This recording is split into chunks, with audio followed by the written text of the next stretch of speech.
Dawn Maria France was only 16, living in the Yorkshire city of Leeds when she marched against South Africa's apartheid system. At the same time, she was told in her own country that she could not be a journalist because she didn't look the part as a Caribbean Asian woman. She did it anyway. France is a broadcasting veteran with the likes of BBC, Sky News, and some of Europe's largest stations.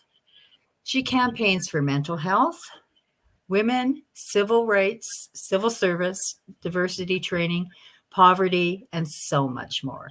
She is an award winning children's author and throughout her career has interviewed scores of prominent public figures and celebrities. Please welcome Dawn Maria France. Thank you so much for being here.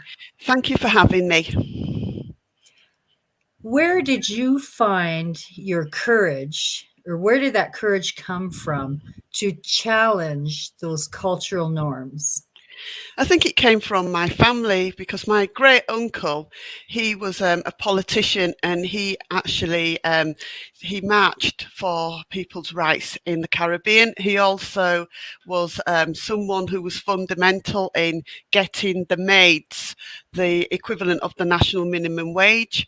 He was very proactive in looking after the people in that country, particularly in the period of the colonialism times. And he was a person who wanted change in the islands. And I think that kind of came through my mum as well, because she was in the trade unions. She was someone who was proactive in terms of women's rights and mental health as well. So I think I've had these people around me within my family who really looked after people who were seen as the underdog, seen as people who were written off, and really marched for change, to make a change, whether it was politically as my uncle or with my mum through her art. So my mum took her art to some of the poorest neighbourhoods, the poorest white and black neighbourhoods, and she empowered children who'd never been to galleries to make their own art, to have their own stories. So having those two individuals in my life was what pushed me forward to be the person that I am today. Why did you choose that apartheid march? I think for me, as someone who's mixed race, who struggled with it when I was younger, I used to look at my dad, who's half Asian and Caribbean, and I was someone who was from a mixed background, but I really struggled with that when I was younger. I didn't want to be the mixed race child because I didn't fit into a mold. And at the time, I was in a mixed relationship with my ex-boyfriend who's white, and realized that I would not have been recognized in South Africa being someone who was mixed race. And I wouldn't have been able to have that relationship with my ex-partner who was white. And it was something that burned inside me, the injustice that people lived in South Africa, and it was their homeland, and they were treated as the underdog. And someone like me, who was mixed race, would not have been recognized as a person because I wouldn't have fitted into a mold. So that was what drove me to go on those marches, the injustice of the people in South Africa who were treated in a completely distasteful way in their own homeland. They were second class citizens, and it wasn't something that didn't sit right with me. And I knew I had to go on a march, and I knew I had to make my feelings heard.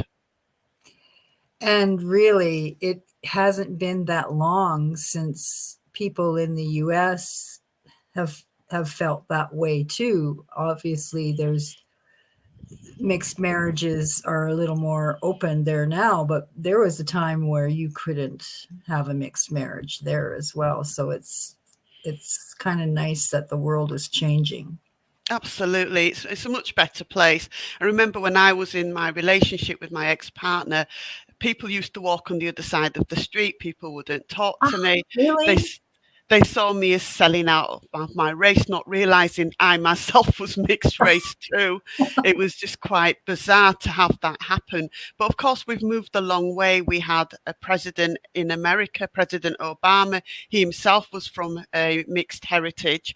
So Mhm. things have moved a long way. And even Meghan Markle, who's married to Prince Harry, is from a mixed race family. So we have seen some positive moves forward, which is a good thing. Yes. You were told you couldn't be in broadcasting, but you did it anyway. Who gave you your first shot? My first shot came from there was two mentors in my life, two male editors. One was a white editor. He was from a grammar school, and one was an editor from Windrush.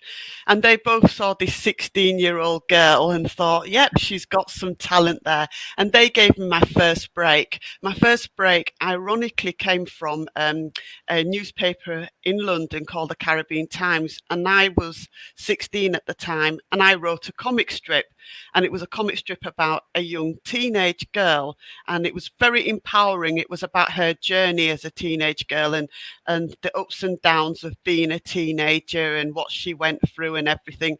And I was supposed to do that for 2 weeks, but it was so popular, the comic strip, which I drew as well as carried out the storyline. I became the Northern journalist for that newspaper. But back in Yorkshire, another journalist, an editor, gave me a chance to write for their teenage page as well. So those two individuals, those two men, gave me my first break at 16. They saw something in me, but I was later to find out, just before the pandemic, that the first editor in Yorkshire said when he saw me at 16, I had actually had a briefcase because I thought that's what journalists had.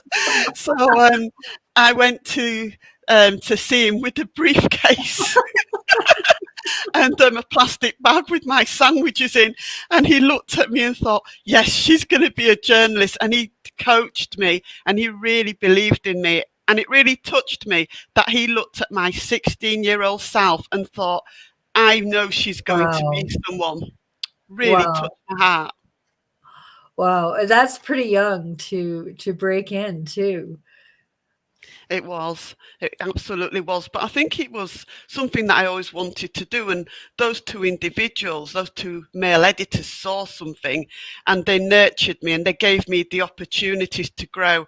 And they taught me so much as well. They taught me so many skills on the job. So, I mean, I'll always be indebted to those two individuals.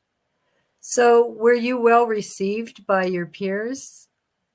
It wasn't the done thing being someone who looked like me in my Right? neighbourhood running around getting stories. I think I was seen as very studious and a bit of a bookworm as well. So I didn't kind of fit the model of a 16-year-old having loads of boyfriends and going out and so on. I didn't fit that model. I fitted more of a studious, intellectual 16-year-old who was running out and getting articles for these two newspapers. But I think people in my neighbourhood at the time were very supportive. I remember when I was in the newspaper, this lady, she ran from so many streets away from our house with the newspaper in her hand to our house, and she said to my mum, "That's Dawn Maria, isn't it? It is her, isn't it?" She said, out of breath, and she was so proud of me. And that's the actual feeling I got from the whole neighbourhood. They Oh, wow. supported me throughout, and it was just brilliant to have that support from people that you live near and people that you grow up with as well. Wow. How important is it for the media to be a voice for the voiceless? Do you think they could do a better job? I think they could do a better job, absolutely. I've said this in a couple of interviews. They always seem to have the same four men for everything, which annoys me Right? because it's just so annoying. And you think about all the talented women that Oh, are white men experts. too, by the way, white men too, usually. Yeah, yeah, white men. talking about the same four men talking about everything, and you've got all these women that are experts who never get the chance to talk Yeah. about their story and their experience, and it's always the same guys, which I must say does actually annoy me, because I think there's such a wealth of talent about amongst women of all shades who should be on TV, who should have their voices heard, who should have their experience told. But they seem to be blindsided by these individuals. It feels very much of who they know that they can phone up to get onto whatever program. And I think they're missing a trick. They need to have all people's stories. Everyone should be able to have their own stories and see people who look like them. It needs to be more representative. I know that it's improved because I've seen a few people who look like me on various news Mm, programs. And when I've gone into TV studios, I've seen young black and brown and white women, but I haven't seen a lot of working class white men. They seem to be mm, forgotten about, and you don't see them having their stories told and mm. having their experience. So I think they have improved from when I was younger, but we still have some way to go to be totally representative of all women and all voices. I totally agree with that. Have you been disenchanted with the ability to publish the stories that you have wanted to publish? I feel that I would have liked to have published more stories. I'm glad that I got my children's book out, but I had to do that on my own. I went to a lots of agents, children's agents, book agents, and they said, yes, it's really good. But, and Mm, because I wasn't a reality star or personality, they just didn't want to take on such a project. But I'm quite a gutsy character. So my thoughts was, well, I'll do it anyway, because it was good enough for Lewis Carroll, who initially published his books himself. So if it was good for him to do Alice in Wonderland on his own, then it was good enough for me to get it published. It was so important for me to have the character of a little girl who didn't fit a stereotype, who knew her own mind, who was strong. Because when I did the research, the characters in picture books are always little boys, then the mhm. animal, then the little girl's the sidekick. And I wanted the little girl to be the main character, to have her own strength, to have her own confidence. So I really wanted to push for that book. And thankfully, I managed to make it work and managed to put everything I had into the book, and it's gone on to do really well with the sales, and the reviews have been great. But it does feel like a struggle to get the kind of books you want. So the next character I want to work on is a little boy who's Sikh, and then I'm just going to publish it anyway. I'm not going to try and go Yeah. through the route of, yes, it's really good, it's a brilliant story, but because you're not doing a reality program, we're not going to take it on. I think the short-sighted, it should be about the story, it should be about the characters, not because you were on a reality program. I think it's a little bit short-sighted. And entertainment and media have certainly improved a lot with regards to representation. Like when I watch Netflix, I see a lot of diversity coming in there. Maybe it's just my choices of movies, but there's a lot more diversity in shows availability, actors and whatnot. There could still be some improvement behind the scenes with the directors and producers, but how important for you has it been growing up as you have, seeing, did you see anybody who represented you in media, like entertainment or whatnot, that you would hang on to? And how important is representation? I didn't see anybody who looked like me when I was growing up. The person that I hung on to was James Cagney, a white American man, who's smoking a cigar in a newspaper office. And I remember watching that with my mum and saying, I want to do that. He was in a newspaper office with a typewriter with his press card in his trilby hat, and he didn't look like me, didn't sound like me, but I knew what he was doing was something I wanted to do because it burnt deep inside me. Mm. So I could have done with seeing people who looked like me when I was younger, but because I had the two mentors, the two male mentors, one was black and one was white, I felt that they filled in that space for me because they believed in me and they helped me and they mentored me. But I think it would have been great to maybe turn on the TV and see someone who looked like me. But that wasn't the case. I later found out about Claudia Jones, who was a black woman journalist and editor, but that was a lot later in life. Yeah. And I would have been grateful to know about her when I was a lot younger. But I think it's good when you can see people who look like you and people that are doing what you want to do as well. It inspires you in that way. But unfortunately, for me, I didn't see that. I just had James Cadney. Yes. Well, well, it says a lot about your character too, because you wanted to do it anyway and nobody was going to stop you. So there. Yeah, absolutely. For those of us who don't live in the UK, explain why the royals and the royal media are so up in arms about Meghan Markle. Mm. Will they ever evolve? I watched something very interesting today, in fact, where this woman said that she's a royal correspondent. I forget her name, but she said that Meghan wasn't going to ever be part of the royal family. And the person interviewing her said, but she is part of the royal family. I We sometimes saw that. wonder, yeah, I sometimes wonder if it is because she's a black woman, a woman who's got her own thoughts, because sometimes the reporting has been this angry black woman, wherein no, she's just a woman who's independent, who had a career, who Mm, Harry, who's a prince, has fallen in love with.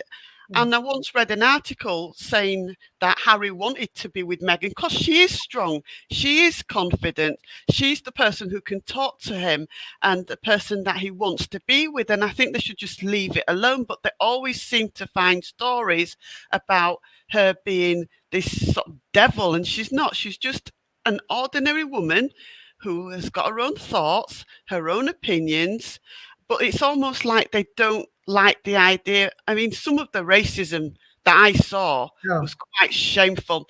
They were saying things like she was going to infect the blood in the royal family. They oh were my saying God. that Harry's girlfriend is almost straight out of Compton, saying Yeah. more or less saying she was from the ghetto. And then remember, Harry issued a statement because of all the racism that Meghan was getting, which was unprecedented, and he went through the royal press to do that, the royal press office. And it was almost like he said in an interview that it was almost like what happened to his mum, because his mum, Princess Diana, she was in a relationship with a guy, though the Al Fayed's son, and the son was Egyptian, so he was a person of colour. And she went through that kind of thing. So he said it was history repeating with Meghan not being white, getting the kind of abuse. I mean, I even saw an article practically saying it was her who killed the Queen and not Oh my Prince God. Andrew, who was friends of Epstein. You know, it was quite Right? ridiculous. Yeah. I think her colour has something to do with it. I think the fact that she's strong as well has something to do with it. And they make out that this black woman has changed the prince, a prince who served in the army, who's nobody's fool, who's just fallen in love. And I absolutely take my hat off to her for the amount of scrutiny and hate that she gets. And yet she's still there. She's made the strong stuff. Well, when I look at it now, particularly with what's their trip back, I think of Diana.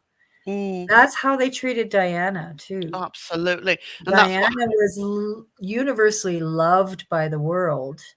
And when I look at the trending topics on Twitter, Meghan looks to be more universally loved in the world. So she is really echoing. And of course, I've heard Harry also say they won't stop until she's dead, Mm, which is yeah. very heartbreaking. But you're right in the middle of it. So that royal press, or the press that covers the royals, is relentless about everything. And it has to be very difficult to be even a member of the family there, because every sneeze, everything you do is scrutinized. Oh, absolutely. And as I said, I think she's, I take my hat off to her. She's a strong woman to have to endure that. And they had two stories. One story where when Kate was pregnant, she was cradling her stomach, and it said something like, "This is a lovely thing." And then Yeah, when Meghan did it, they went for her, and different stories about Meghan wanting avocado and all these people dying because she wanted avocado, and all these drug gangs making the avocado. But when Kate said she wanted avocado, it was, "Oh, it's such a lovely thing that she wants avocado." I And all know. this, it's just ridiculous. Just leave her alone. I mean, I'm surprised that they're letting Meghan's life rent room space in their brain. There's so much going on in the world. Just leave her Right. alone. I'm And sure yet, she's not thinking about them, is she really? And maybe they're just jealous because she's yeah. married a prince, and in their own life, they've never even come close to that situation, have they really? Well, everybody in the world secretly had a crush on Harry. Absolutely, they did. And he chose who he wants to be with. And she's come across as so dignified with the death of our late beloved Queen. The way she's comforted him in public has just been so elegant. And she's stepped back, and she's shown herself to be a very sincere person who's in love. And I think, that's what he needs. He needs somebody like that. He chose her out of everyone in the world, and we should respect his choices. Yes, yes. And yeah, and meanwhile, in Andrew land, crickets. You hear crickets from the media about Andrew. Absolutely. I mean, when our lovely queen died, Meghan was trending, and there's the hatred saying that she caused the death of a woman who was a lot older and who had health issues. And I thought, well, where's Andrew? Why is Andrew not trending? Yeah. That was a huge scandal. Absolutely diabolical was that. Well, it isn't over, because isn't he being sued, and isn't he could potentially be criminally charged? Absolutely. That could be happening to him any day now. But Yeah. Meghan's the villain. It But just doesn't Megan's make the bad sense. guy. Yeah, it makes no sense at all. It's absolutely ridiculous. And Meghan said in her podcast recently that the only time her race came into question was when she chose to go out with Harry, because up Right. until then she was seen as a mixed race woman in America, and it was only Yes. when she went out with Harry. They even went after her mum and everything, and it was just ridiculous. And as for her family and her dad, it's just don't get me started with what's Yeah. going on there, because her mum comes across as very dignified. They've tried to get her mum to sell stories. She hasn't, whereas the dad, he just won't shut up. Really, the You dad and kind the of wonder sisters how they have got had. together in the first place. Oh But God, yeah, yeah, it just goes to absolutely. show you, though. Just goes to show you, you can't pick your family. Absolutely, you can't. And I'm sure, I mean, last thing I heard was her sister Samantha was suing her for hurt Really? feelings. Yeah, for hurt feelings, because in the interview with Oprah, Meghan said she was an only child. Well, she was an only child to the dad and her Yeah. mum, Doria. And the sisters say, no, she wasn't an only child. Well, if that's how she felt, that's how she felt. Yes. I think that her lawyers, I don't think she's got anything to worry about, Meghan. I think her lawyers will be able to sort that situation out. But it's so sad that her family are doing that to her. I really can't get my head around it. I find it quite distasteful, really. That Oprah interview reminded me of when Diana did that very famous interview, sit down interview, and said there were three of us in this marriage. Yeah, with Martin Bashir. Yeah. Yes, yeah, that's what their interview with Oprah reminded me of. So that'll be the interview that stands the test of time, and till the day long past we're dead and buried, that those two interviews will live on. Mm, I don't understand why people just don't leave them alone to just get on with I their know. lives I instead of know. going after them. And it's so vile, such as the hatred. I mean, I've seen some of the racism and such of the racist tweets against this poor woman, and it's just absolutely disgraceful in 2022 that she needs to go through that. And I remember that when they got together, someone actually sent white powder to the palace for Meghan. Yep.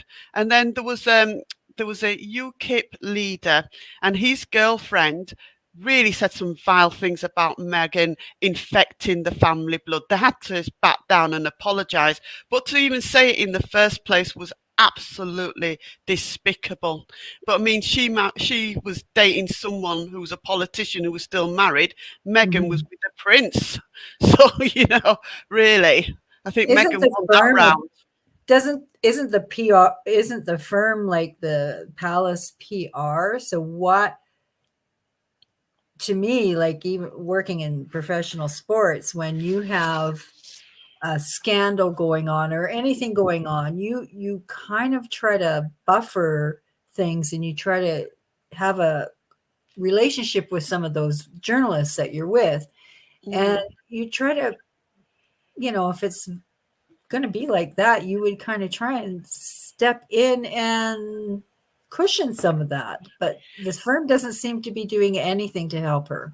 Well, Harry actually said that in an interview that he had with Oprah. He said he went to the firm to try and get support because he said at one point when Meghan was pregnant that she had dark thoughts of suicide and she just didn't want to leave him. And she spoke to him about it, and he said that was one of the reasons that they needed to leave to go somewhere else, because when he went to the firm, as he put it, they didn't support him. But then I read something interesting saying maybe the reason that Harry and Meghan are given such negative press is so that William and Kate could get such positive press. So maybe it might be them allegedly briefing Maybe. out Yeah, because lots of Meghan, rumors. yeah, because Meghan, when she first came, she was extremely popular. People loved her. People stepped in the streets for absolutely ages to see her. She was just a sea change to the royal family. So maybe you can't have the next person in line to the throne, Mhm. being shown in a bad light. Maybe that's why. Well, that's what I've read anyway. So that's what's been said, that that could be the situation allegedly. And that sort of feels what happened to Diana because she was taking the press away from the queen, even. She was Mm. outshining the queen. So they had to, they were relentless on her too. Oh, absolutely, there were.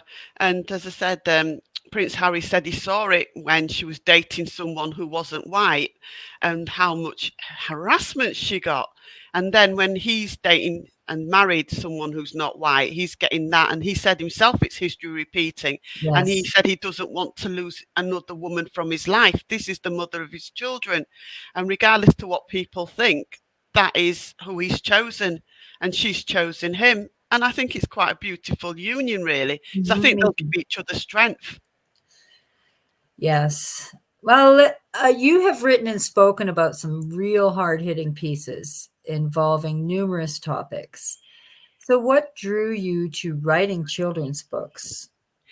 I wanted to write children's books since I was about 18, really, but I never had the opportunity that allowed me to do that because it was college, then university, and then working for a magazine and such like. So I never had the space. And what I wanted to show, yes, I can do hard hitting articles such as the civil service, uh, their um, their ability to not have courses that are diverse and funeral poverty and really hard hitting issues like that. But I also wanted to show that I could do children's books so that I could show that I've got that diversity to be able to write hard hitting stuff, but also to write children's books as well. So it shows that I'm able to manage those kind of skills and have that skill set. And I think it shows that you're a full writer when you're able to do hard hitting things and also do children's books as well. It shows you that you've got that adaptability as a writer, and I always wanted to be able to have adaptability to showcase myself as a writer, and I think that's why I wanted to write children's books as well. What's one of the favorite stories that you've written? I think the favourite story that I've written was probably when I was 16 and I did the comic strip, because I had to sit down and draw it as well. And I really wanted to write about a teenager like me, who wasn't in London, who lived outside of London, and her adventures. So that's probably one of the favourite things. And also writing my first children's book with The Adventures of Jenny and Philip, and just molding that character to be a very strong, independent little girl who played football, who didn't fit into a stereotype, who wore jeans, who played cricket. And I wanted a fully rounded, I'll show the world little girl. And I love doing that. I love breaking down those stereotypes of what a little girl should be like, to be seen and not heard, and for her to be in your face. I've got confidence. I've got my own thoughts. I'll make mistakes, but I'll learn from it. So the children's book and the comic strip, the two really great things that I enjoyed writing about. Well, we need more books like that. Oh, thank you. Considering we come from an earlier generation where there was not a lot of women in positions of power and doing, doing what we do, how important, I've already asked some of this, but how important do you think that it is for not just in journalism and in media and entertainment, but for management, industries, the royal family, to have diversity? I think it's really important for women to lead women. And I'm sad to say, the most abuse that I've had has been at the hands of women. And it breaks my heart to say that I've had so much Um, harassment at the hands of Barbara and Karen's. It's been alarming. But at the same time, I've been inspired by some fantastic women. So I've seen the best and the worst.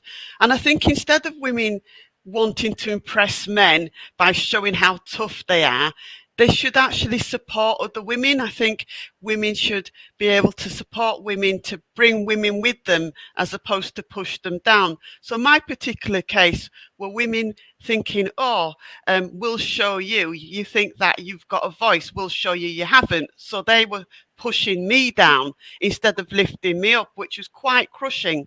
But I'm quite a gutsy character. But I was able to find other women who then lifted me up. So we have a problem as women. Instead of celebrating other women's success and bringing them with us, we have a habit of pushing them down, which has been my situation.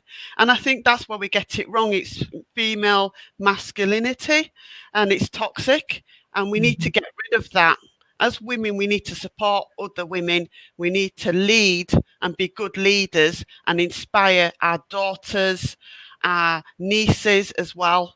And I think that's where we go wrong. Some women in power think they've got to be more like the men to be accepted, and that's where they go wrong. What they need to do is be more like themselves and be inspirational to other women coming up. And pull and hold your hand up and pull them up with you. Absolutely. Which in my case, I just got the hand pushing me out of the way, really. And it was shocking being treated like that at the hand of Yeah. Barbara and Karen's. It was quite soul destroying, and you have to then try and build yourself up when you've been destroyed by another woman. It's quite shocking because you don't expect that. And then fortunately for me, as I said, other women were around to lift me up, which was great to see. So I've been inspired by some amazing women, but when the worst has happened, it's been at the hands of women as well, which is No. sad, really. It's not something I would have expected, and it's not something I really had any kind of inkling would happen to me. But I survived it. I'm quite a resilient person and I came through it. But it was a dark time being crushed by other women instead of women seeing me and going, yep, and we like what she does. Let's bring her in. Let's have a network where we can support each other. And some of the networks I've been to with women have been really catty and really quite unpleasant. And I've found when I've gone to mixed events, mixed networks with men and women, it's been better for me. Yes. And I I should say that. I feel you on that. Do you have a philosophy or creed that you live by? Absolutely. So I've got a quote which I found when I was 16, but it's what I live by, and it's from Mahatma Gandhi. And the quote is, I will not let anyone walk through my mind with their dirty feet. And I think that that really resonates with me. So when I was going through the drama with the women who was basically trying to keep me down. And I think what was wrong was I was this black woman with a voice, and they wanted to shut me down because they wanted me to know my place, as it were. And I would not. I was going to continue to have my voice, so they were going to show me. But with that quote, I allowed it to sink in and thought, I will not give them any space in my head to destroy me. I will continue to go forward, remove these people from my life, and march on with a renowned and strong spirit. And that mantra helped me with that. Mm. So where do you see the future of media? I think the future of media will see more people who look like me come through. It's already happening now. A lot of young voices are being heard. A lot of people from diverse communities are coming to the forefront. We're seeing new media as well. We're seeing a lot of people on TV, online, blogging, doing webcast as well. It's quite exciting now at the moment. The only thing is, I don't see a lot of mature women, particularly over here. I don't know Mm. what it's like where you are, but on the news, it seems to be older men and younger women, whereas you don't see older women on TV, especially as news anchors. I think that needs to change. It feels like you get to a certain age and then you disappear, but the man can be on there doing the news till he's about 110, but the woman that is an anchor is getting younger and younger. So I think that has to change. We need to recognise that women, particularly women who have, been around for a while, have so many skill set, have so much to bring to the table, and they need to be right next to the male anchor as well. It shouldn't just be getting younger women and having older men. You should have older women. We need to be represented in the media space. I'd like to see that more. But I'm liking the podcasts that I'm hearing, particularly fantastic podcasts like yours, Oh, and thank and and other podcasts that are out there. So that gives me hope that we're moving forward to more inclusive media going forward. thank you so much. It was so wonderful to have you on my show. Thank you for having me again.